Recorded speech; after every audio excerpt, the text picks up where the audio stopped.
Hello everyone, this is AndresRestart, and today we are going to be doing a very quickly edited, super simple analysis on this short film that Nintendo has just dropped, and it's titled Close to You. So I'm going to be going through this short film and talking about what it means. A lot of people think this might be teasing something, and I agree. I think it is teasing something, but perhaps not what you think. I will say, though, I think throughout this little video here, there's actually a lot of very interesting implications, which we'll be getting into as well. So we're going to be doing a little bit of a quick, simple, but fun analysis on what this very mysterious video is all about. Now, I will take this moment to point out that I have this goal to reach 60,000 subscribers by the end of the year. So if you do find yourself enjoying my content, your support, in whatever form that may come in, is immensely appreciated, and I thank you. Of course, if you're unsure, watch through the video, check out my other videos, and then decide. But let's now get into analyzing what's going on here. So, notice something right from the get-go. There is, I'm going to go a little frame by frame here. Notice this little block that flies out. It's a movement that happens in the very first few seconds here. And it's nothing actually that crazy, it's just the baby flinging the block. But I think it's important to pay attention to these things because there's a lot of little subtle movements throughout this short film. So, continuing.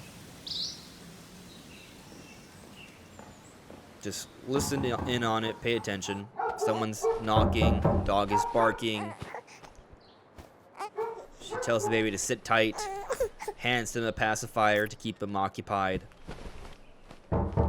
She's gonna leave the room, and watch what happens once she leaves the room.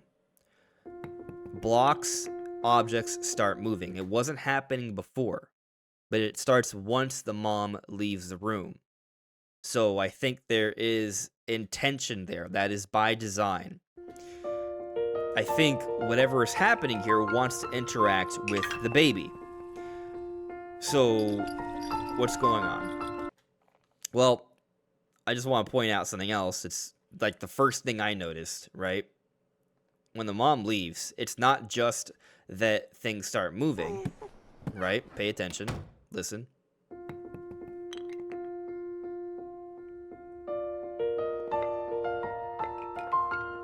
That's the Pikmin theme. This is about Pikmin. You have Pikmin music playing throughout the entire video. But people are confused because we don't actually see Pikmin. Well, that's not entirely true. We actually do see Pikmin for a little bit, and I'll get to that. But the bigger point to be made here is that there are things moving around and we don't see what is moving them. So the thing to know about the Pikmin series, we learned from Pikmin Bloom, Shigeru Miyamoto told us that Pikmin are actually invisible to the human eye. So that's why we can't see the Pikmin here, because they're in front of humans and they are invisible to them, including the baby, it looks like. And you'll notice, like, the way it's being moved around, it's actually like there are two different Pikmin pulling at it from each side. Notice how the pacifier is being stretched out? There are two Pikmin fighting over how to move this pacifier here. Also, another thing, you see this blue block that's suspended in the air? It's actually being carried by other Pikmin off in the background. So you see them fighting, there's that blue block moving around. Pikmin are moving things around actively here, and the baby's very curious, so that's what's going on. But something else to keep in mind here is that the Pikmin have actually approached the baby. Now, another bigger, crazier point is not just the Pikmin approaching the baby once the mom leaves and that they're invisible because they're invisible to the human eye. It's the fact that they're actually interacting with a human, and we've never seen this before in the entire Pikmin series. This is a big deal because Pikmin are extinct in the... Humans, I mean, are extinct in the Pikmin series. By the way, I mentioned that there are Pikmin actually visible in this short film, and they are, or at least there's a depiction of them. If you look carefully here in this little baby illustration thing, you'll notice that there are yellow Pikmin here at the bottom, and they're blooming with their flowers. So there is a depiction of Pikmin, like actual Pikmin imagery here, which is super subtle. And notice how it's blurred out. Like, you can't even read what this is. I think that says children's first something. Children's first, I don't know. That looks like an E. But, yeah.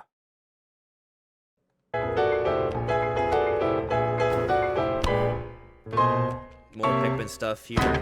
Moving under the crib. Yeah, and the Pikmin who are carrying that Pacifier gotta be freaking out right now. And that flies up on these books. I've actually tried to, like, figure out what these books are saying. And I've come to the conclusion that none of it really matters. But I will go over some of it here just so you know. Maybe you'll notice something that I haven't. So that says dreaming octopus. I don't know what that says. I think that says gentleman. This here, we're gonna see a little bit later. It's like the adventures of the tree or something. We'll get to it. But anyways, coming back here, the clock is actually at 10:07, which is the date of the release of this short film, October 7th. So that's an interesting little reference there. Now, this camera's going to pan to the left here in a moment. Alright, so we see a squirrel on a tree. Okay. The Pikmin are playing around here. Baby's super curious. There's all these cute stuffed animals. Alright, so that says adventures on the tree, and this says who's a chick. So basically, like, all these books are about, like, animals and, like, new life, which makes sense. This is about Pikmin, which is very much about nature, interacting with nature. And then you have this baby, which obviously this baby is starting its own life, right? And it's learning to walk, and that's a big deal. More cute stuffed animals. Although that one almost looks like a bug from the Pikmin series, actually. Like, you can't, like, what? That's not a normal animal. That might actually be like a Pikmin creature. Like one of the grubs. Everything else is like just kind of weird animals. Alright, so there was another book there. And the book is Crying Frog. Okay.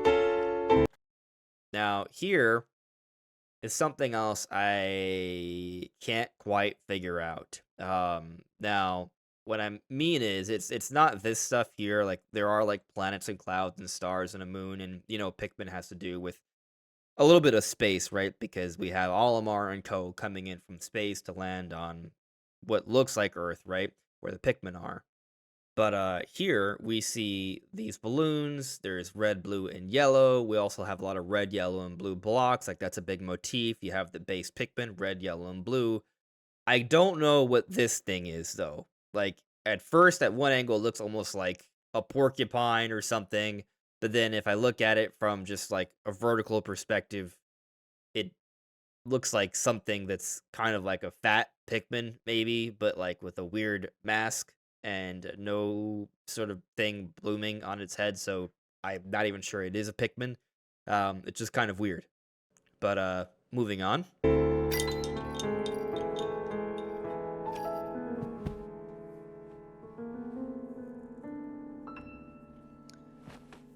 So the baby's finally forcing itself to stand upright. He's doing it. Anyway, like, I just think about this and, you know, I wonder, like, this is just very interesting because something happens to humans before the events of Pikmin 1 and beyond. But we see Pikmin here, so Pikmin and humans have coexisted. We've learned that now because of this short film. So that's actually like a pretty big, like, lore thing. So what happens to the people? We don't know. However, what I think is kind of cool and potentially really dark here is that we have clearly a very family-oriented short film, right? It's about this relationship between this mother and baby. The baby is learning to walk. There's these motifs of the beginning of life, which is a very beautiful, cute thing, right?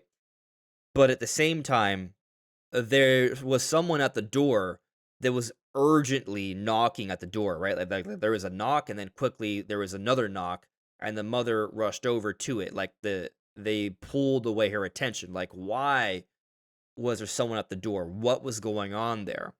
And so where this gets potentially dark is that the Pikmin series, right? There are no people. They are gone. They are extinct. But what's really cool about it is, like, we go back to Pikmin 4, we actually explore an environment that could even maybe be this house, for example, right? Just like a different room, because there are like interesting little objects that are similar. And the kitchen is an active kitchen. So it hasn't been so many years after people have been gone that like these things have started to wear down and decay, right? So it's almost like humans have been gone very recently. Why are they gone? And could it have something to do with who was knocking at this door? Is there like a mass extinction event and perhaps like something was happening and she needed to be notified of that? The thing about that, though, is that you look at, like, the mother's face, right? There's nothing about how she's acting that's, like, super concerning, right? She's just happy to see her kid walk.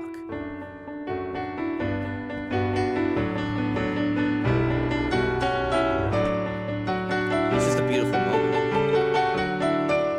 But then she looks at the pacifier, right? And you see, like, you know, planets, clouds, moons. And I got a cute little theory here, right? What if they're not going extinct? What if she's actually happy because they know that there's a future because they're going to space? Humans escape outside the planet. Like, what if that's the case? What if, like, there's just something wrong with the air, so humans need to leave, right? Like, we even see, going back to the... There was, like, that painting, I think it was when the pacifier... Yeah, I think it was here. Over here. Right here, right? So when we were talking about this, like, what if there's just, like, you know, like a theme of going into the sky, going into space? Just an idea. I don't know if that's actually what this is, but the facts remain that this is about Pikmin. It has the Pikmin music. There are Pikmin creatures moving around. They're invisible because Pikmin are invisible to humans. And humans and Pikmin aren't supposed to coexist. At least they haven't in any other prior Pikmin thing. So clearly there's a mystery here. This is something unexplained. It initially had me thinking, is this like some sort of teaser for like a Pikmin 0, like before Pikmin 1? And I think this is taking place before the events of anything else Pikmin, right? So I think that part is clear. The question is does this have to do with anything that's coming later down the road?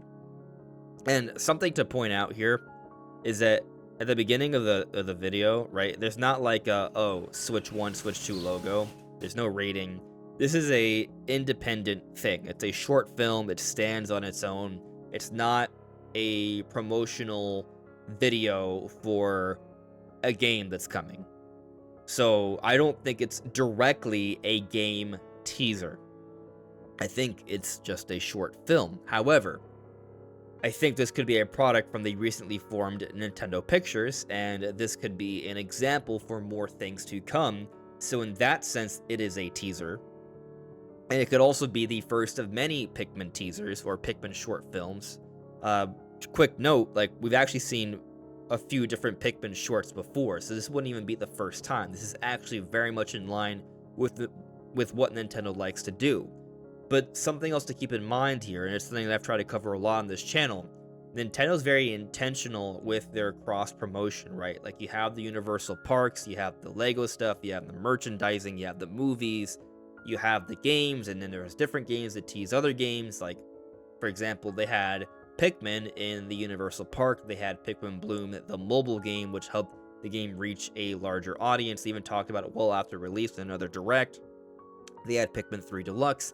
Then they shadow dropped Pikmin 1 and 2, and then we had Pikmin 4.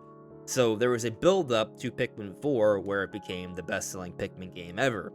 And now we're starting to see stuff like this.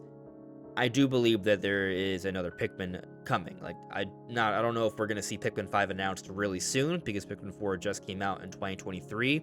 But I do think the idea is to keep things consistent with the Pikmin brand. They want to keep it known to the public, and there's going to be more.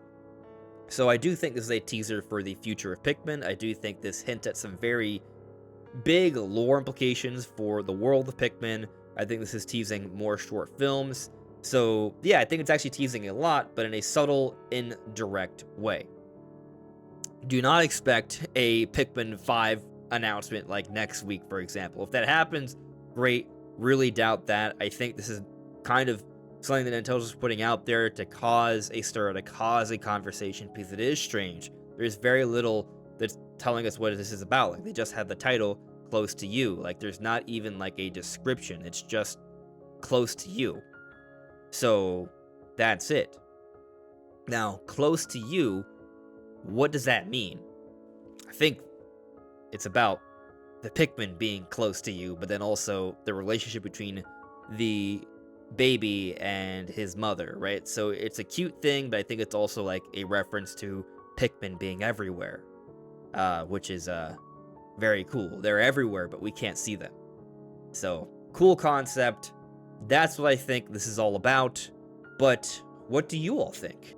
Let me know in the comments below. This is AndresRestart. Thank you so much for listening and watching, and I will see you all really soon. Take care. Bye.